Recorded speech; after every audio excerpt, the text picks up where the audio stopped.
One of the best books that was ever written about social media was written in 1937 by a guy called Dale Carnegie. The book's called How to Win Friends and Influence People. If you've not read it, you really should. But what Dale Carnegie says is that you will win more friends in 2 months by being interested than you will by trying to be interesting. Be genuinely interested in what the other guy's doing, and I promise they will return that and show interest in you.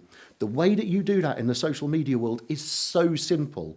When you get finished watching this video, if you go onto LinkedIn, up in the top right-hand corner, it will tell you all of this stuff that's of interest to the other guy. They've been in business for 5 years. They've just launched a new business. They've published a new article on LinkedIn. What most of us do when we follow up is ignore all of that and just broadcast our own stuff to them. What happens if you've got someone who's paying attention to your stuff on social media? What do you do with that person who regularly likes your stuff or comments or shares your stuff? You go and spend a bit of time paying attention to them. You go and look at their profile. You go and look at what they're up to. Everyone else in the world is exactly the same. If you spend your time being genuinely interested in the other guy, they'll come back and look at you. Now, once they're looking at you, it's your job to give them something to look at.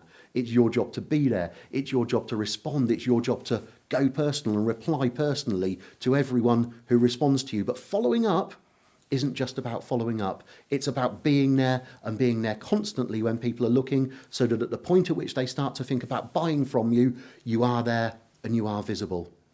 I had a conversation a couple of days ago and someone was saying, but what's the real benefit in networking? The real benefit in networking to me is that you get the opportunity to start these conversations. I know people who, from the people that they've met at networking, have been introduced to the big companies that they really want to deal with.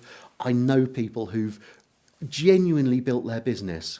Because in any other marketing activity, if I were to send you a mail shot, if I were to pick up the phone and cold call you, my end game is to be in conversation with you. What I love about networking is that it puts me in place when I'm in conversation with you anyway, and then we've got the opportunity to find out whether there's any business there, but we've started that conversation.